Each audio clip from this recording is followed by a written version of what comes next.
everyone, and thank you for watching my screencast. I chose to do my review on Lucy Delap's 2007 work, The Feminist Avant-Garde, Transatlantic Encounters of the Early 20th Century, mainly because we've concentrated so much on the 18th and 19th centuries to this point in class, and I wanted to choose a topic that I thought I might be a little bit more familiar with. It turns out I wasn't really. I've done quite a bit of work in the area of 20th century women's history, but I can honestly say that Lucy Delap has brought something completely new to the history of feminism with her book. For those of you who might be less familiar with women's history, I wanted to start out by pointing a few themes that Delap sees as being the major limitations within the traditional historiography of feminism. First, the emergence of feminist ideology in the late 19th and early 20th century is typically written in a way that suggests that it developed at the national rather than at the global level. That is, historians of feminism tend to treat American feminism and British feminism separately. She also very rightly, I think, points out that the traditional historiography usually assumes that suffrage was the main focus of feminists on both sides of the Atlantic. She takes this idea one step further when she argues that feminism is almost always associated with the larger, more conventional women's movement that pushed for progressive reform legislation through the avenues of the state. So to sum it up, feminism is not a synonym for the women's movement or for suffrage. It's more of an ideology than a cohesive movement, but that tends to get overshadowed, particularly within the studies of British militant suffragettes and the Northern suffrage movement in America. Not everyone wanted the vote, and not everyone burned their bra. And I know this comes a little bit later, but you get the idea. So with these limitations in mind, Delap's goal in writing the book is to look at the origins of modern feminism as an intellectual, transatlantic, transnational discourse between two groups of feminists, one in Great Britain and one in America, both who saw themselves as different and more advanced than those who participated in the larger women's movement that was occurring roughly between the years 1910 and 1917, which is typically known as the late Edwardian period, at least in Great Britain. She also looks to place the avant-garde feminist discourse within some of the larger intellectual and political conversations going on at the time. So, to make her argument, Delap's primary source material comes from British and American avant-garde print culture. This is in the form of both periodicals and books. So here we have The Free Woman, which was a British weekly edited by Dora Marsden, and she's actually the major player throughout the book and one of her major sources of information. Other journals that she looks at are The Egoist and The Little Review. The Little Review was an American avant-garde publication, and The Egoist was actually the later version of The Free Woman. The name changed after the avant-garde feminist discussion became more individualist-leaning, but we'll get to that later. These are only a few of the periodicals she uses to support her argument, though I will say that as far as source material is concerned, she definitely leans more toward the British side of the Atlantic, and almost all of her primary source material comes from London, New York, and Chicago. She also looks at the letters that were exchanged between avant-garde feminists on both sides of the Atlantic, as well as the writings of the participants in the more advanced feminist clubs, such as the Heterodoxy Club in New York's Greenwich Village. Her secondary source material is also really impressive, but seeing as she's the director of studies in history at the University of Cambridge, this should really come as no surprise. So on to her argument. Delap's thesis is threefold. First, she argues that the modern feminism movement was both the product of unique national developments as well as a shared transatlantic conversation between women and sometimes men in America and Great Britain. So at the risk of watering it down, she's basically saying that feminism in America and feminism in Britain had very many distinctions, but that the transnational conversations between feminists definitely played a part in a more global understanding of the term. The second layer of her thesis is that a distinctive strain of feminism, that is, the avant-garde, can be traced by reading the literature and the conversations of feminist intellectuals who intentionally distanced themselves from the mainstream women's movement in a number of significant ways, and that the avant-garde conversation was a building block for the more radical women's movement that emerged later in the 20th century. The third part of her argument is that the avant-garde feminist discourse can and should be situated within the larger Edwardian intellectual discussions of the time, primarily those that dealt with individualism, political philosophy, and utopian thinking.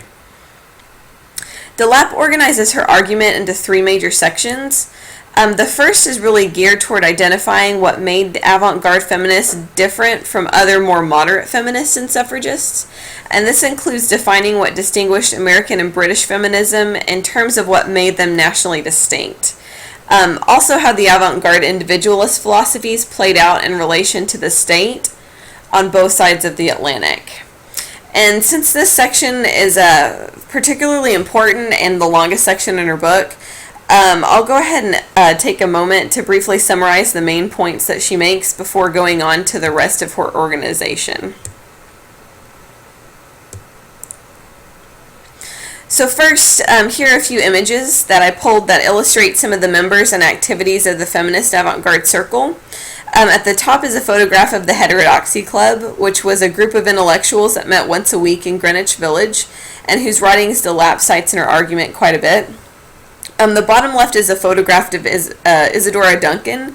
She's considered one of the founders of modern dance, and Delap cites her extensively for her travels in Britain and America. And on the bottom right is a copy of the Yellow Wallpaper by Charlotte Perkins Gilman, who Delap sees as one of the most influential members of the American feminist avant-garde. So the avant-garde, as you can fairly well gather, was very much an elitist group and was composed of a very select body of intellectuals, artists, playwrights, and literati who saw themselves as advanced. They were highly individualistic in their beliefs, and they saw that the freedom of the mind and the freedom to exercise individual personality was the only means to liberation. So it's this rationale that distanced them from the main women's movement, that saw state recognition of citizenship through suffrage and the ability to participate in public reform activity as the means to freedom. So liberty for the avant-garde came from internal forces, and liberty for conservative feminists came from external forces that were largely beyond their control. For this reason, the avant-garde was anti-unity and did not employ the sisterhood rhetoric as did the larger women's movement. They were also heavily anti-statist, and they were by and large terribly suspicious of the government, as they saw it primarily as a mechanism to suppress individuality. So Delap goes on to examine the differences between British and American feminisms, and she cites a greater focus on the relationship to the state and the writings of the British avant-garde, and then a greater concentration on the family and to gender relations in the American avant-garde. So to summarize, British feminists were more concerned with political philosophy, and American feminists were, at least at this time, more interested in ideas regarding gender roles and masculinity. So to continue with her organization, the second section of her argument is much shorter than the first, and it's concerned more with the outward interaction of the avant-garde dialogues with other discourses in contemporary culture. So, for example, utopian ideas of a return to the land, Nietzschean ideas of genius, ideas about racial superiority, and the concept of the superwoman. And the last section is also fairly short. It reads as a kind of epilogue, and it looks at how gender relations shifted during and after World War I, and basically the impact that it had on feminist discourse. So Delap argues here that the sexually experimental, individualist, free woman of the prior decade shifted to the image of the capable business girl in Britain, and that the individualist idea of liberty for American women was largely replaced by nativism and nationalist iconoclasm during and after the war, with Lady Liberty being one of the more recognizable examples.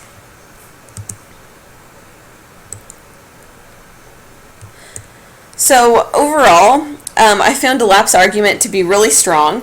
I like that she was able to make at least some sense of a really complex web of intellectual and politically philosophical history.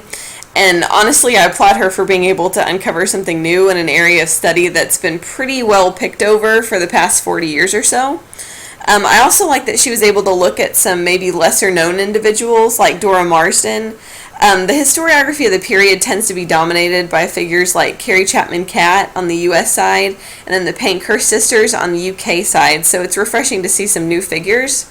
As far as weaknesses, I didn't find many, only that her focus was very heavily British, and so her argument on the American avant-garde could have used a little bit more balance. As far as relevance, Delap's study contributes to both the transatlantic and transnational historical study, and that it uses the transatlantic intellectual exchange really effectively to examine what's previously been an underexamined area of an intellectual discourse. It's also an important addition to the history of feminism, both for its ability to draw transnational parallels and to extract the intellectual discourse from a field that's been so traditionally preoccupied with suffragist discourse. So it adds some diversity and some new substance, and I found that really refreshing.